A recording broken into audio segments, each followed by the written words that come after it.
All right, here we are back with part 2 of chapter 4 in communications and documentation.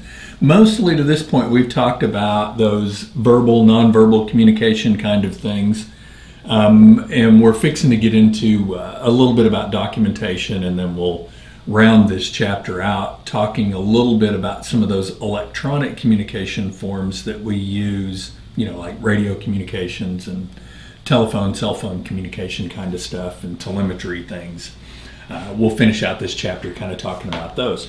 But we'll start off here talking about some mission critical communications. And what we mean by that are those types of communications where if there's a disconnect or a disruption, it may result in a failure of what it is that we're trying to accomplish, which is good patient care. So these are those mission critical communications. So those things that you discover about a patient or the scene of an incident or those types of things that you really need to share with other people that are there on the same mission or doing the same tasks. Things, for instance, like the number of patients at a scene, or if a particular patient has turned more critical, or if both of you are taking care of a patient, some particular finding that you may discover on that patient are things that you would need to share. So there's some communications that are mission critical to knowing what's going on, and sometimes that's even interdepartmental, where we're communicating with firefighters or police officers or those kinds of things. The way that we do this is through what's kind of known as, for lack of any kind of better terminology, is a shared mental model of what is going on at the scene. This is just nothing more than a picture that individuals will have in their head of what is going on, kind of from the big picture all the way down to the smallest task that we're trying to perform. For a team to work effectively together, all of the members should have a shared mental model of what is going on. So basically, we all need to be on the same page of what is going on. And the way that we do that is we ask some kind of questions of ourselves. And these are questions that we ask in our head. We don't typically ask these out loud, but this will help us get on the same page with each other. Is if we, for instance, the 4 questions that typically we ask are, so what's really the problem? What's really going on here? And then we want to know what kind of got us to this point, what the history of this whole thing that's going on, where we're at now, what the current state is, and what the very next thing that needs to happen is. So for instance, if we go on a call where somebody is not breathing and they don't have a pulse, we can ask ourselves, and these are questions that we ask, and to say that they're true questions that we ask, they're kind of questions that happen inside of our own head without saying anything, kind of at the back of our mind. We go, okay, what's going on? Well, they're not breathing and they don't have a pulse, so they're in cardiac arrest. What happened before we got here? Well, when we got here, nobody was doing CPR, so basically nothing has happened. Where are we now? Well, we're in a life or death situation. If we don't do something, this patient is clearly not going to survive. And what's the next thing that we need to do? We probably need to start CPR, chest compressions, ventilations, those kinds of things. If you and your partner, you and the person that you're working together, or even the fire department and all that, if they look at this and they come to the same conclusions, then we're all on the same page. Where it gets a little tricky though sometimes is when we have something that's less clear to everybody when they come in the room about what may be going on with this patient. And that's why it's important that we have those mission critical conversations that can be something as simple as you look at your partner and you say, I think they're in congestive heart failure. That way your partner goes, oh, if they're in congestive heart failure, then that means this, this, and this. So it kind of changes things. That's what we're talking about with those mission critical conversations, so that we can all get on the same page. Sometimes initially starting out, we're on different pages, but when we start to communicate with each other about the things that we're discovering and the path that we think we're on, we get on the same page. Sometimes, though, just realize that some of our patients are really messed up and they've got multiple problems going on. And I'm not talking about those that have been in bad car accidents. I'm talking about medical patients, oftentimes that have a lot of other medical conditions going on that interacting along with some comorbidities and things such as that make taking care of them difficult, because sometimes you're sorting through a lot of mixed signals. They're having symptoms of this and symptoms of that, and they're not related to each other because they're from two different disease processes. So that's why it's really important for us to communicate very, very well.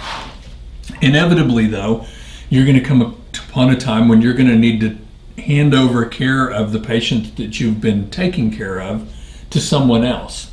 Oftentimes it's a staff member, so it's really important that we're able to communicate effectively to ensure that that patient continues to receive the care that they need. The handover process is when basically you as the provider transfers both key patient information and the responsibility of that patient's care. So it's more than just handing the patient over to somebody else. You need to give them the information that you've gathered. Remember that, those critical communications, they actually happen between departments, and it happens during the handoff as well. So they start to have a clearer picture of the direction of where you were going and what's going on with this patient. If that communication fails, it can actually become a source of legal liability for both the individual and the organization, as well as the receiving staff. So that handover is really, really important that we handle that very, very well. So when we do that, we want to make eye contact with the person we're transferring the patient care over to. Ideally, we want to minimize noise and distractions in the environment to ensure that that communication is clear. Sometimes with our more critical patients, the person that we're handing off to, or the persons that we're handing off to, they may be distracted by doing a procedure or something along those lines, hooking up some piece of equipment. When that happens, you may find yourself needing to repeat what you just said so that you're sure that they've heard it, especially if it's something very important. So, and of course, you want to make sure you want to immediately inform that team about any critical care needs that need to be started or continued when you arrive at the hospital as well. So, a few things that you want to make sure that you sort out. When you first start out doing these, you're going to kind of be all over the place, but there's some techniques and some things that we can use that will help kind of organize your report and give you a little bit of direction on how to report that information over to somebody else. Using a structured format is really, really helpful. It shows a couple on your screen here, the S-bar and the S-bat. So basically you give them the situation, what you found, what you were called for, what you found, give them a little bit of the background. They've got a history of this, they take these medications, your assessment of what you found, and then a recap or a treatment of what you did and what the results for that was. The SBAT is very similar to that, situation, background, assessment, and treatment. It's just a way that you can kind of organize your thoughts and be able to present that in a palatable form so that whoever's receiving that information can understand what it is that you're saying. Unfortunately, though, oftentimes these providers will ask you questions in the middle of that might get you a bit distracted and off your game. So be prepared for that as well. But it's very common for that to happen. They need to ask clarifying questions. So your report basically should cover the patient's most urgent issues, the care you provided, their current condition, and the immediate needs that they still have. So, I mean, really that's it in a nutshell of what we're trying to communicate over to them. At first, it will be, for you guys, it will be painful. It'll feel a little painful, a little awkward. But with some practice, you'll get better at it. These are some of the things that you guys are going to practice in the lab as well. And when you go to clinicals, it's pretty unlikely that you'll be asked to give a handover report. although depending on the situation you might be able to, or that you might be asked if you want to, wouldn't necessarily mean that you had to. Of course, whoever you're doing your clinicals with would kind of have your back on that. There could even be a time when you have to receive a handover report. Depending on the situation, you may be the one that's receiving the patient. Happens more often than you think. There's times when we're transferring a patient from one place to another, from one hospital to another, or from the hospital back to a nursing home, or lots of times we're transporting patients from A to B where we receive a handover report. Maybe we pick somebody up at a nursing home and we take them to the hospital. We receive that handover report. When this happens, a lot of the reverse is true. Remember, maintain good eye contact with the person that's giving you the report. Pay attention, listen to what they're telling you. Don't get distracted by the duties that you want to try to perform. Ask the receiver. As the receiver, you should also try to manage the environment by minimizing as many distractions as possible. Ask those clarifying questions that you need to ensure that you understand the information that they're giving you. And then it's really helpful if you can briefly summarize what they reported to you to confirm that you've gotten all of the information correct. Gather any additional patient documentation that you may need from the provider. This may be documentation that you need for your record keeping purposes, and it could be things that the hospital is going to need and you're simply transporting them with you to the other facility or to the other place that you're transporting the patient to. So could be a couple of different reasons why you're doing that. So we've talked a lot about verbal and nonverbal communications and those kinds of things, but there is a big part of our job that concerns written communications and documentation. Primarily when we talk about written communications, we're really talking about your documentation of that call. And the main one of that, the main thing, the big thing of that is the patient care report, or the PCR. Oftentimes you'll hear this referred to as the PCR. So that's one of those things that one of those acronyms you want to kind of get used to using.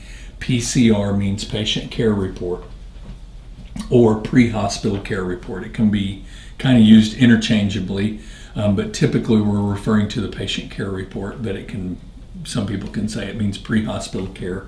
They're not entirely wrong. Of course, this is a legal document that records all the care that you gave that patient or that patient received from the initial dispatch of the call until they were transported and dropped off at the hospital. These patient care reports come in two formats. They can be the written version, which, to be honest with you, I haven't seen a written version in a number of years. Most of them are done electronically in an electronic version. So that's typically what we see a lot of out there nowadays. So the patient care report actually serves about 6 different functions.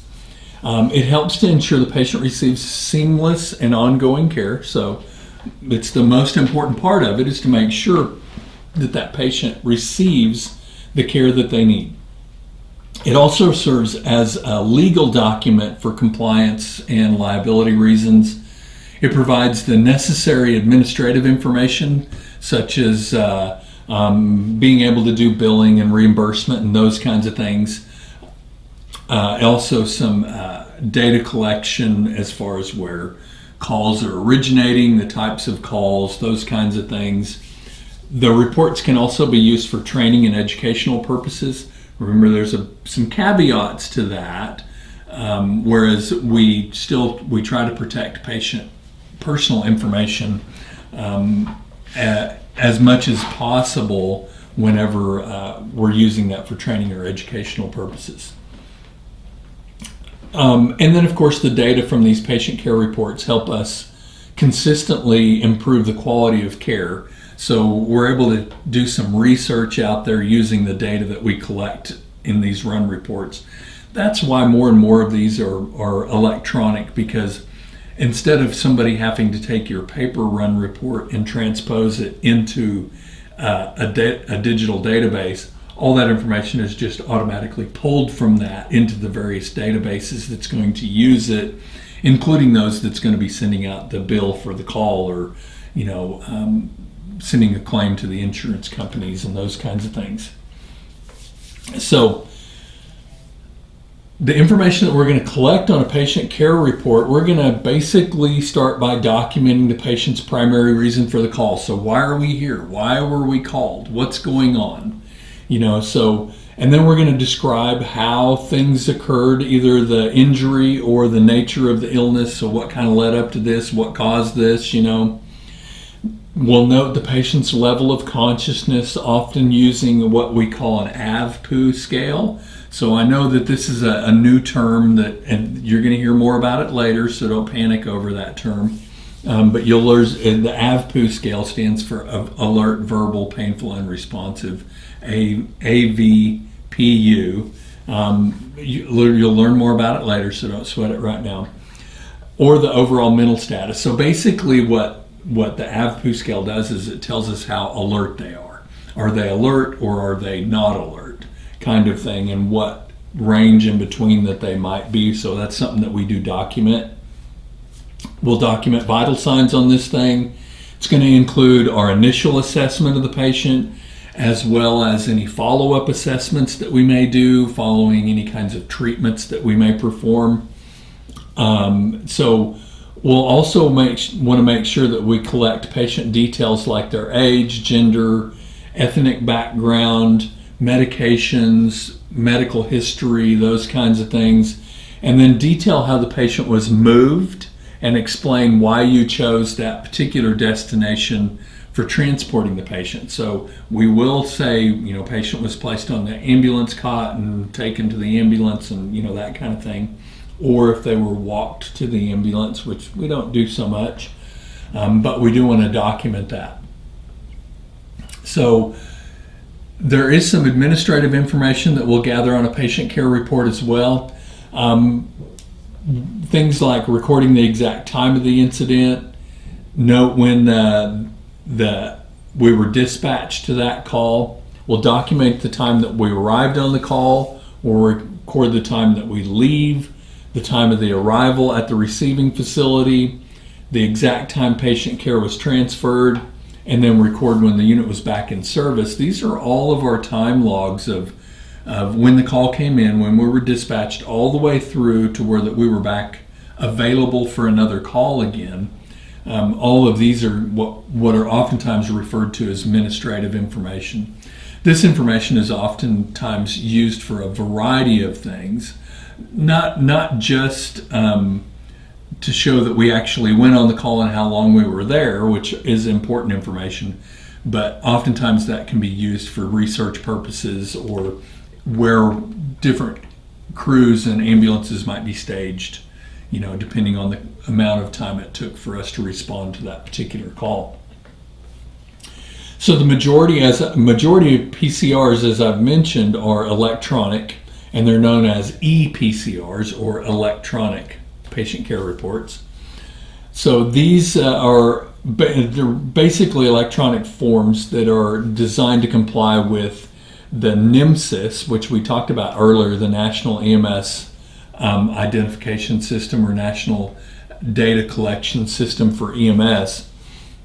ePCRs let us transmit that patient information directly to the hospital and link it to the patient's electronic medical record. So everything just happens automatically with electronic PCRs. The narrative section is often considered the most important part of the patient care report, because that's the part of the patient care report that you get to kind of put things into your own words.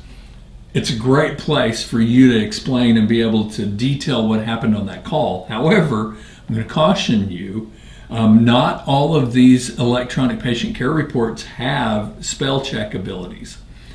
Nearly every one of these, if not every one of these, if you type something into that, it keeps it there. It's there. You may not see that it's there on your screen, but if you type in there, "This patient was a real jerk to us," and you kind of laugh about it with your partner, and then you delete that, it stays there. It's just going to show that you deleted that and went on with writing something else. So be very careful what you type in any area, any portion of that patient care report, including the name or anything else. Errors are errors, and we all make mistakes, and we type something like, no, wait, that's not what I want to say, and we change that, or we get the wrong name or something like that. That's one thing. Just be careful what you type into these patient care reports, because it does stay there, and if that patient care report is ever subpoenaed by a court, they will see all of those things that you typed and then deleted. Like I said, you're probably not going to see them on your screen, and you're going to think that they're gone. They're not gone. They're still there. So just a word of caution to kind of keep that in mind when you're typing your narratives. Also, like I said, most of them do not have spell check. Just because spell check, these documents need to be in your own words. So spell check kind of changes that, if that makes sense. So keep that in mind. So there's some standardized narrative formats that we use that are often used in by most medics out there. The first one we're going to talk about is the chart method. And as you can see here on your screen, the first letter in all five of the bullet points that are listed here spell chart. Chief complaint, history, assessments, treatment, and transport. So what we're going to do is when we write out our narrative, and what a narrative is your story about what took place or what transpired. So the two most common formats that are used is chart and SOAP, and we'll talk about SOAP here in a minute. Chart is, of course, an acronym, and like I've mentioned, it stands for Chief Complaint, History, Assessments, Treatments, and Transport. So the history section is going to include details about the current event and the patient's past medical history with information gathered from the patient, bystanders, dispatch, and the patient records. Then under the assessment section, we'll describe all the assessments you performed, including vital signs and the physical exam. Treatment's going to detail all interventions that you did, and of course the transport section will explain how the patient was moved, how they were secured, seat belts and all that, whether lights and sirens were used, and their final destination and room number, as well as who you transferred care to, nurse so-and-so. All of that's going to be included in the transport section of that. Now, I'm explaining all of this. This is something that in the classroom your instructor is going to cover. They're going to talk about this a little bit more in detail, and they're going to give you some examples of what this method looks like. These are not the only two ways that you can document.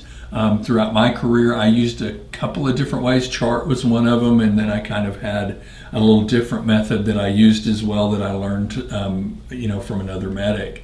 But as long as the goal in this, the purpose in this, is to have a systematic method of writing your narrative so you don't forget anything. So you make sure everything is covered. So once again, your instructor in the classroom is going to show you some methods or show you some examples of what the chart method looks like, as well as what the SOAP method looks like. SOAP's just a little bit different. It all covers the same information. It includes the same information. So this is the SOAP method has a subjective, objective, assessment, and plan section to it. In the subjective section, this is going to include information from the patient and others on the scene, such as the chief complaint and other history of the incident. This is why a lot of people don't use the SOAP method, because the subjective part of that can be a bit confusing. It's not subjective for you. It's not your thoughts and opinions of what transpired. Subjective section means it's the thoughts, opinions, and those kinds of things from the patient and others at the scene, such as the chief complaint or the history of the incident. And what we mean by subjective, that means the subject or the person that's giving the information is telling us from their perspective. You know what I mean? So they're saying, well, I think they're having a heart attack, you know, and the patient may be saying, I think I'm having a heart attack. That there's no objective information in that statement. There's nothing that says, that tells us definitively that they're having a heart attack. So we have to go out there and get that information. And that's where the objective section comes in. This is going to be the details that we gather from our assessment, including our vital signs, physical exam findings, and other measurements and things that we discover. So along the way, we're assessing this patient and we find out that they had a big old chili dog from the convenience store down the road, you know, 30 minutes before they called us, thinking they were having a heart attack. And during our assessment, we discovered that maybe perhaps they've got a severe case of indigestion. Now, again, that would be a subjective statement, but we would just, you know, put our objective findings. Patients, you know, states that they ate here and they did this, you know, would be subjective. And then we would say patients complaining of pain, you know, behind the, you know, in the upper stomach area, lower chest area kind of thing. That would be subjectives or objective statements. Sorry. Subjective and objective can get confusing, and that's why I was kind of talking a little bit more about it. Subjective is opinion, objective is fact. So if you can kind of think of the two that way, and that's how you would separate those in a SOAP method. The third section is the assessment section, and this is your key findings, and this is where you might put your impression of what the patient's problem might be. This would be where you would put they may be having a heart attack or they may be having indigestion, you know, kind of thing. And then the plan, this is where you're going to document the treatment provided for the patient and how that worked out. Once again, SOAP is a method that some use that like it a lot. Others not so much. Others prefer the previous method that we just discussed. So that's just a couple of standard formats that are used. But regardless of what format you use, you don't have to use one of those two, though your instructor may make you use one of those at least throughout your class. But your narrative should include a timeline of all of the events. It should include assessment findings, emergency care that you provide, any changes to the patient's condition after the treatment was started, include relevant observations you made at the scene. It should record the patient's final disposition. If they refused care, that should be documented as well. Record the name of the staff of the person who took the patient that you transferred patient care to. Don't use radio codes or abbreviations in your written documentation unless they are commonly used and approved abbreviations. Remember that all patient care reports are confidential documents, so you can't share them with anybody, you know, just any old schmo out there that wants to see it. So don't give a copy of it to law enforcement or firefighters or anybody like that. It is confidential and they can't have a copy of that. Once the report is complete, give the copies to the appropriate locations, which is typically the hospital. Sometimes the copies, with the old paper versions, a copy would be sent to the state. Those kinds of things, we don't hardly see those anymore. But if you're still using a paper version, there may be 2 or 3 carbon copies behind the original that goes in the patient's record. So you'd tear off a copy and leave it with the hospital. So you'll hear more about narratives in the classroom, and you'll have opportunities to practice those, especially when you go to your clinicals, and you'll get some feedback on what you need to polish on those. Health information exchanges, what these do, they improve the way data is shared between EMS and other healthcare providers. They allow EMS providers to assess important patient data and avoid duplicate data entry, as well as to see patient outcomes after they reach the hospital. EMTs can use this health information exchange to both add to and assess electronic health information, both during daily operations and at times of disasters. So this information can be really, really helpful when we're taking care of somebody, when we're able to go look back and see their history of what happened. And it could be a similar incident, or there could be an incident that occurred that is impacting what we're seeing today. So having access to this information is really, really helpful. So if there's a search function, it lets the providers look up hospital records to help make treatment and transport decisions. The alert feature will automatically notify hospitals about incoming patients and populates their dashboards with information in the field. The file function ensures that data from EMS electronic reports is directly added to a patient's permanent health record.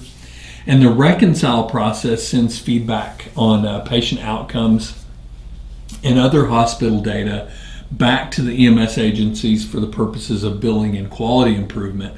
So these, not every system has this, so it doesn't necessarily mean that where you go to work they're going to have this, they're going to be a part of a health information exchange. But if you are, if you're familiar with some of the things that are used here in Oklahoma, like MyChart, which I think most of the very large hospitals use MyChart, that is a health information exchange system, whereas you can go see a doctor in one organization, say SSM, and then when you see another doctor at the Heart Hospital or Mercy, one of the Mercy hospitals, they can see your information because they're part of that health information exchange that can legally share that information because it has to do with your patient care. The whole purpose of this is to help improve the care that you receive, not to share your personal information with people that don't need to have it. It's to improve the care that a patient receives by making sure that everybody that is providing care to that person is well informed about what's going on. As you know, or as you're going to find out, sometimes patients don't remember well their medical history or the medications that they're taking. Having access to these health information exchanges kind of eliminates the possibility of some mistakes or some errors that were related to that. Speaking of errors, if you leave something out or record it incorrectly, don't try to cover it up. Don't try to make it go away. I talked a little bit about this in the electronic versions, but falsifying a report can lead to poor patient care, suspension, and even legal action. So we're not going to try to just sweep it under the rug if we make a mistake. We're going to fess up to it, and we're going to make it obvious. So if you find an error while writing your report, just draw a single line through it and initial it and write the correct information next to it. And this, clearly we're talking about paper versions of those reports. As I mentioned before, if you delete it off of a digital version of a report, it's 99.9% of the time it's still there. Never try to erase an error or use whiteout or something like that on those paper versions. If you find a mistake, after you submit your report, make a new note with the correct information. If you left something out, start a new section with the word addendum and add the new information and include a date and your initials. Once again, these were all things that were very important to do in the paper versions of reporting, because you had to record all those times, or all those things that would indicate the times and dates when you made that addendum and you changed those things or you edited something. In the electronic versions, as I've mentioned, it does that automatically for you. It'll make note of that when that was added and the times that it was added and those kinds of things. So if you go on a call and 4 or 5, 6 or 2 days later you finish filling out your documentation, your electronic documentation, you're not going to get away with making it seem like you did it right after the call, because it's going to document when you completed that, or if there was a large break in time when you started it and then went in there and started editing and changing things or adding to it. It will notate that. It will timestamp all that stuff, time and date stamp it. Documenting refusal of care is really, really important because it can lead to lawsuits. And it's really critical to be thorough in your documentation of these. Document all of your assessment findings and any emergency care that you provide before the refusal. Have the patient sign the refusal of care form and get a family member, police officer, or bystander to sign as a witness saying, yeah, I witnessed that they offered them everything under the sun, but that person didn't want to go to the hospital. Be sure your patient care report includes evidence that the patient made a rational and informed decision, basically that they were in their right mind to be able to make that decision. Note any discussions that you have with the patient about recommendations for care and the potential risks of them refusing care. Document discussions with family, medical direction, and any alternate options that you may have offered to the patient. The report should also state that EMS is willing to return if needed. Complete the entire patient care report and get all the necessary signatures. Sometimes with refusals and patient care reports, you can't get all the information because they're refusing. So you may not have a complete list of medications and medical history and some of those kinds of things that we would normally have in a patient care report of someone that we're transporting. If they're refusing, they may refuse to give you information as well. But to a point, they're going to have to sign that they refused.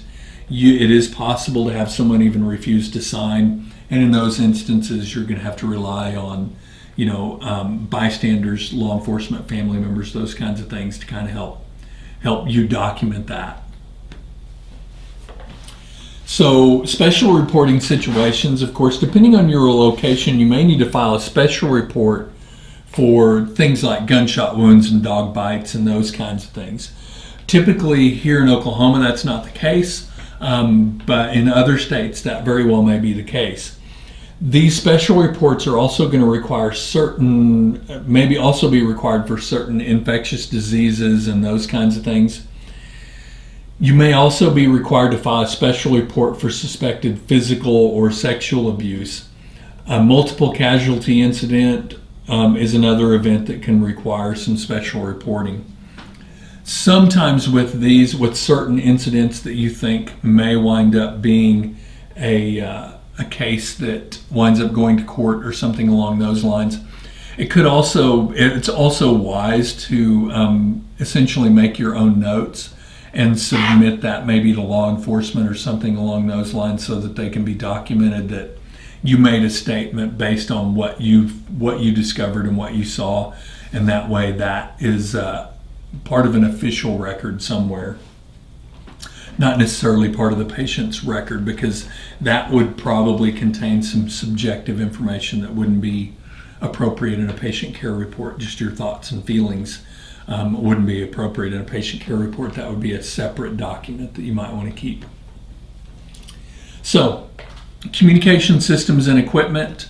This is kind of one of the last parts that we're going to talk about. I think there's another little section there here at the end about something else, but there's a lot of communication systems, or at least a lot to the communication systems that we use. No, you're not going to have to know every little bit of information about this stuff that we're going to talk about in this chapter. It's just to kind of introduce you to those kinds of radio communication systems that we use. So radios and phones, of course, are what's going to connect us to the outside world, as well as law enforcement, fire, all those kinds of things, and other EMS agencies. These systems are designed to help us work as a team much more efficiently and effectively. They also provide an important layer for safety and protection for everyone. It's our link to the outside world when we're out there running calls. So one of the things that we have, we're going to talk about 3 different types of radios that are out there. The first one is going to be a base station radio. It's a fixed radio that has both a transmitter and receiver, so you can talk to other people and you can listen to people talking to you or listen to them talking to each other. These are called two-way radios, and they're typically equipped with multi-channel receivers. Some of them are single channel, but most of them nowadays are multi-channel, meaning you can change the radio frequency of what you're either talking on or listening on. If a channel is a specific frequency that's used to transmit, or I'm sorry, a channel is a specific frequency that's used to transmit voice or data communication. So these radios oftentimes have multiple channels, and they're capable of having a very large variety of channels. A dedicated line is also known as a hotline and is used for specific and direct contact between 2 points. Used to be hospitals had the red phone in the emergency room, and that was the phone that we would call the emergency room. We would call that number, and that phone would ring, and they knew that that was us calling, that was an ambulance calling them, needing something. Kind of like the phone in the president's office, I guess, when the Kremlin calls or something, I don't know. But it's a dedicated line between 2 points. Now, we've not really talked about some of the details about the different radio frequencies and all that. We're going to talk about that here in a little bit, and those different radio channels and a little bit of how they work. It really gets into some sciencey kind of stuff, some technical jargon, so we don't get too deep into that. Then we have these mobile or portable radios, and these are typically permanently installed in a vehicle. They're used in the ambulance to communicate with the dispatcher and other medical control. So these are the ones that are mounted inside the vehicle that we use. An ambulance is often has one or more mobile radios in it. So it's not unusual for an ambulance to have a couple of different radios in it because not everybody uses the same frequency range. Some of them use VHF, some use UHF, and in some jurisdictions where you would be working in an ambulance, you may have to switch radios so you can use a different frequency range to communicate with who you need to communicate with. So portable radios are those handheld radios that we carry around on our hip. These radios are essential at the scene of mass casualty incidents and those kinds of things, or anytime that you're away from the ambulance, because you can use these portable radios to communicate with dispatch, other units, or even medical control. But the thing to note about each one of these, a base station radio can transmit a signal for miles. An ambulance radio can transmit for a few miles, a handful of miles, and a portable radio, a handheld radio, usually they're a mile, up to a mile, maybe less, is their transmitting range. So the smaller the size, the lower the transmitting range, the lower the distance that they can transmit. So that's important to keep in mind. So because of that, because of the limitations of some of these, we have a system that's called a repeater. So these repeater-based systems, it's a special system. It uses a special type of base station radio. Basically what happens, it's going to receive messages and signals on a frequency, and then it's going to automatically retransmit them out on another frequency, or maybe even on the same frequency. This allows mobile and portable units that can't reach each other directly to communicate using repeaters, the power of the repeater to increase its range so it can transmit much farther. For instance, the portable radios that we carry, the handheld radios, oftentimes what happens is the signal is picked up by the radio in our ambulance, and it's transmitted out from the ambulance because the ambulance can transmit it even farther. However, if we're standing close to one of the radio towers and we key that thing up, the radio tower is going to pick it up and it's going to transmit it. So these systems are very complex in the way that they work, but yet they're pretty simple in theory of how, what they do. So without getting down into the weeds, basically what these repeater systems do is they take our signal and they transmit it out at a stronger power so it can go a further distance. So that way more people can, can see these. So, and this is just kind of a depiction of how that works, how it bounces that signal along. And this happens really quickly, really, really fast, but there is some delay in this, so it's not immediate. There is a bit of delay while the signal is processed through the repeater. But this allows places like, the dispatch center that's located in a particular area to communicate with units and vehicles at the farthest reaches of that, even though their radio antenna may be limited to being able to transmit for 20 or 30 or 50 miles. There's another antenna at the edge of that sending that signal on out.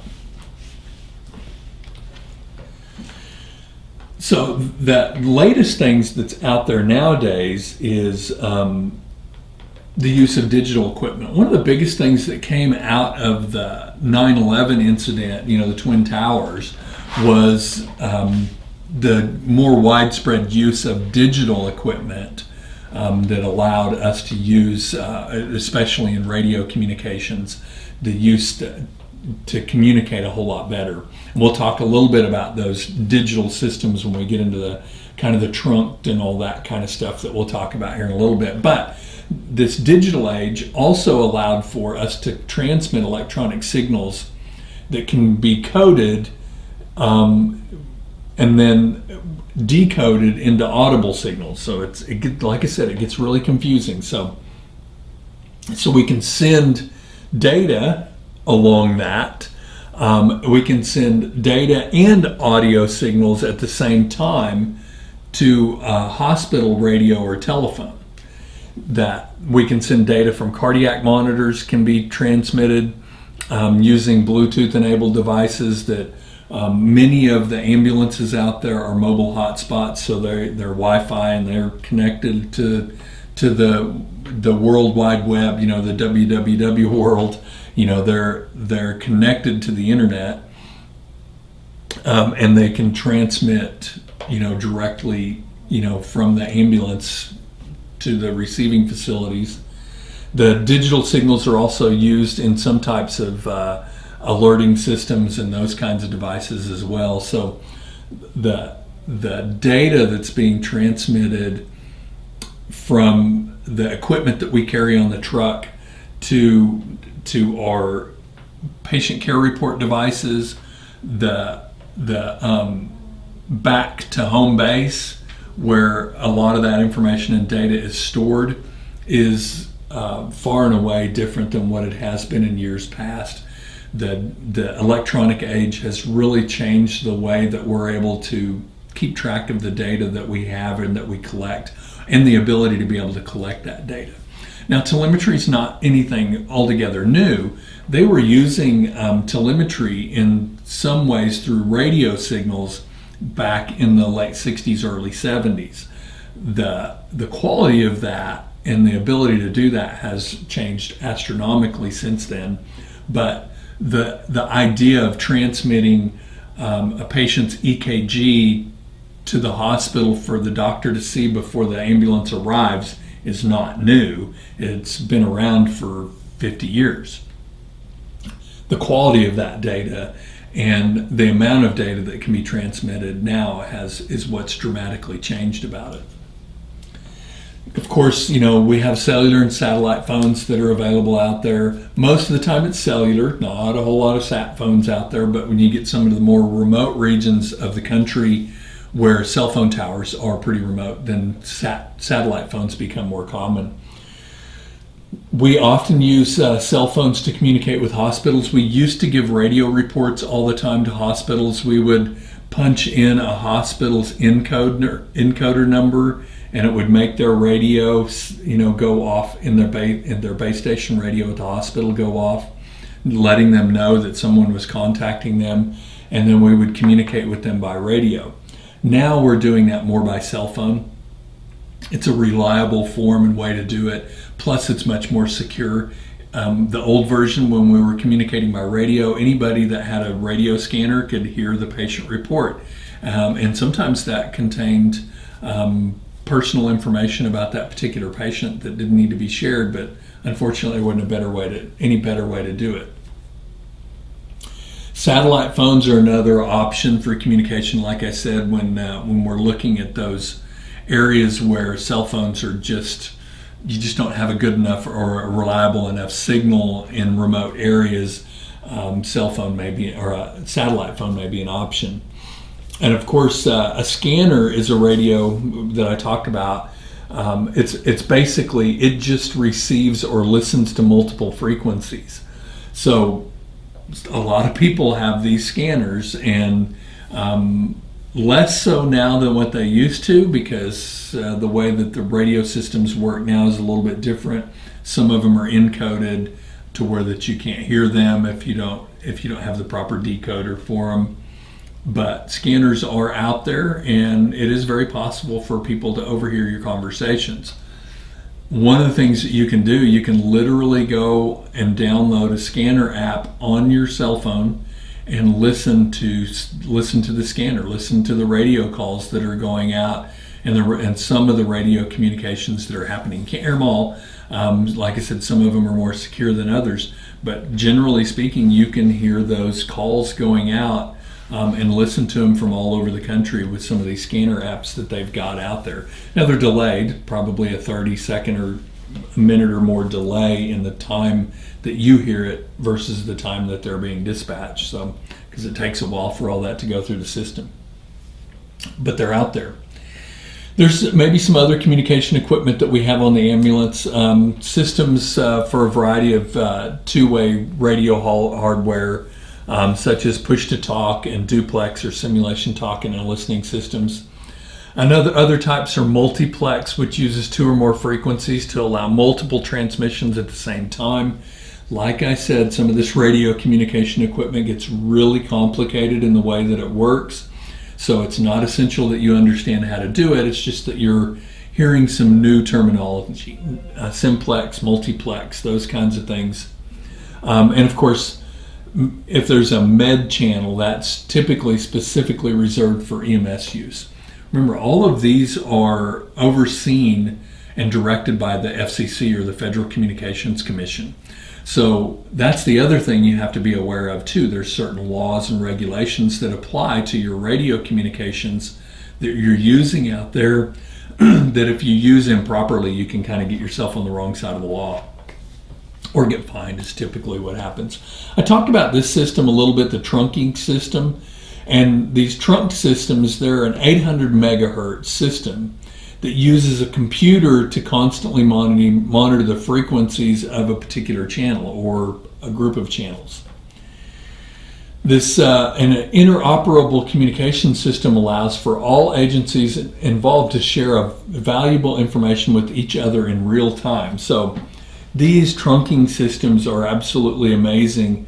Whereas you have one frequency, like 800, 801.112 or something along those lines, and then you have sub-frequencies underneath that are all operating within that particular hertz or megahertz of frequency. It's really amazing the advancements that they've made in these radio communications. And of course, then you have the mobile data terminals that are inside the ambulance to receive data directly from dispatch and provide expanded communication capabilities, such as displaying maps and those kinds of things. And while this is still pretty common in many places, a lot of places a lot of are internet-based, but these are used as backup systems for internet outages and those kinds of things. Many ambulances nowadays, they have a computer inside the vehicle with maps on it, so when you get dispatched, it'll show you exactly how to get from where you are to where your call is, what routes to go. So, many of them take traffic and other accidents and things like that into consideration, construction and all that stuff. is oftentimes taken into consideration in the map routing.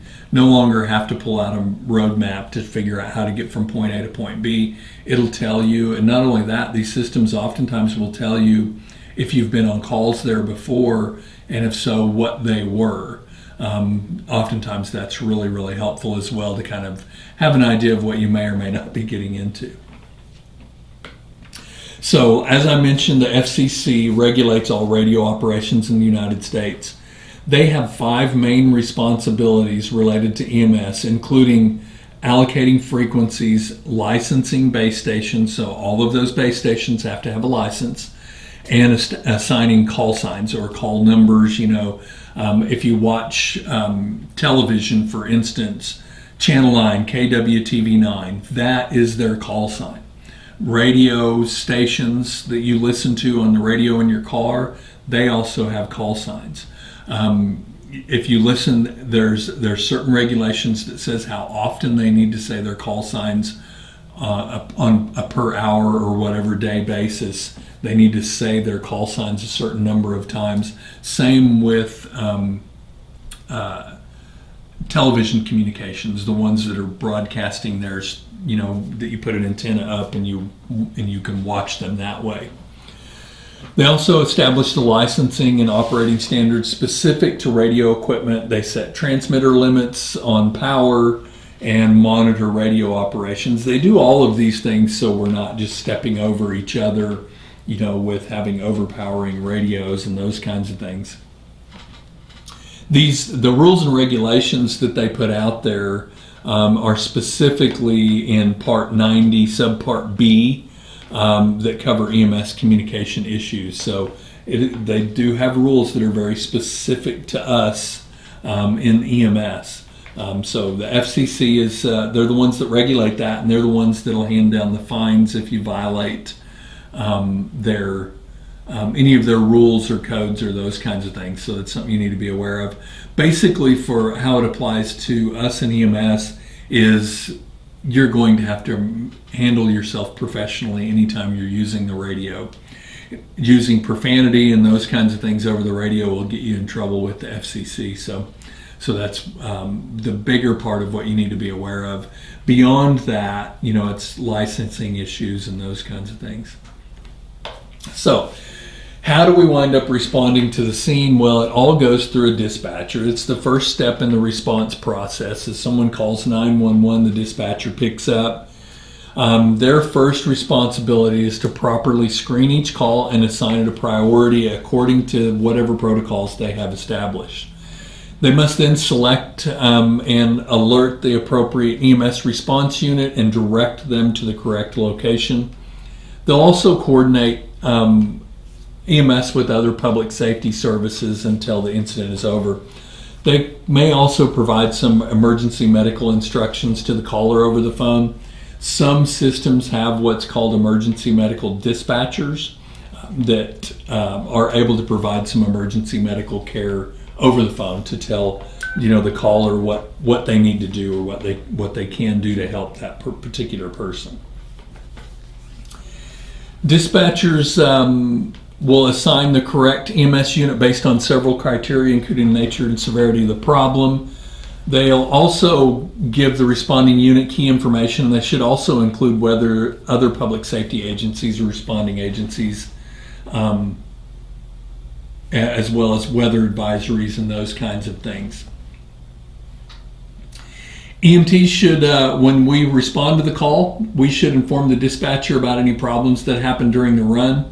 You must also inform the dispatch as soon as you arrive on the scene, and always report only the most important information whenever you are communicating with dispatch. Of course, the main reason for using a radio is to communicate with medical control of the hospital when we're reaching out to the hospital. They may be located at the receiving hospital, or they may be in another facility, or even another city or state. It doesn't necessarily mean that they're right there, so when we're communicating with them, we need to keep that in mind. Consulting with medical control can serve several purposes. It can let the hospital know that we're coming, and it gives an opportunity to request advice or orders from medical control. And it advises hospital of, that if there's any particular special situation going on that they need to be aware of. Then when we give that patient care report or that patient report to the hospital, it should contain these 10 elements. So we're going to identify ourselves. We're going to alert them of any particular special patient condition. For instance, if it's like, this is Unit 2, we're en route to your facility with a patient in cardiac arrest. That's an alert that tells them, oh, we need to get ready. Estimated time of the arrival, the patient's age, gender, if it's relevant, their chief complaint, a history of the problem, what we found, the care that we gave them, and a description of the patient's response to any treatments. And then if they've got any questions or orders. Now, this patient report is literally going to take about as long as it took for me to say all 10 of those things. It's going to be 30 seconds to a minute long. Much longer than that, you're going to completely lose them and they're going to check out. Medical control is either offline or online. We've talked briefly about this. But you may need to call medical control for permission to do certain things, certain treatments, or determine transport decision making, or stop treatment and transport of a particular patient for whatever reason. So you may need to reach out to medical control for some extra guidelines. In most areas, our medical control is going to be provided by the physicians working at the receiving facility. Sometimes it will be your medical director that you're able to reach out to, but oftentimes it's wherever you're transporting your patient to. Many variations have been developed across the country, either freestanding centers or individual physicians that we reach out to. So it can be different depending on where you're working, and it can be different from organization to organization that you're working in. That's why it's really important to know that. So when you reach out to medical control, so there are a number of ways to get in contact with them. You can use the ambulance to hospital channel. This is one if the dispatcher monitors and assigns appropriate medical control channels. And there may be that centralized medical emergency dispatch frequency or resource that you can use as well. So typically there's a frequency that you can use, a radio frequency that you can use. But when you finally get that physician, get in contact with that physician, realize they're busy, they're no nonsense, they don't need fluff, they don't want information that's not relevant. So be precise and make sure you deliver the important information. Don't use codes unless you're directed by local protocol, because most of these physicians are not going to be familiar with these codes or those kinds of things that you might use. When they give you some orders, repeat it back to them word for word, and then make sure that you receive confirmation that that's what they intend for you to do. Do not blindly follow an order that doesn't make sense to you. If it doesn't make sense or it's contradictory, you don't have to follow that order. It's okay not to follow that order. You may have some explaining to do for why you didn't, but it's okay not to follow that order if it doesn't make sense to you. You may, there's some special situations regarding information. You may initiate communication with hospitals to advise them of an extraordinary call or situation. For example, you may give them a heads up about a hazardous materials incident, a rescue in progress, or a multiple casualty incident, those kinds of things, to let them know what may be coming their way. So you might give them a heads up, hey, we've got this going on, you need to be aware of it. You may want to call in X, Y, and Z resources. When you do this, keep several things in mind. The earlier the better when you notify them, and provide an estimated number of patients is going to be really, really helpful, as well as identifying any particular special needs that the patients may have. If your system has a plan for that, always make sure that you're following that plan and you're not making up your own or going your own pathway. And lastly, the last thing we're going to talk about is maintaining our radio equipment. Like everything else in EMS, the radio equipment must be maintained. At the beginning of your shift, make sure the radio works, but be aware that throughout your shift, as you're going through that, the radio equipment may fail during a run. So you should always have some form of a backup plan just in case that happens. Okay, so that's the end of chapter 4. I kind of sped it up there at the end. I'm sorry. Hopefully that'll mess you up. But that's the end of chapter 4, and I will see you guys in chapter 5.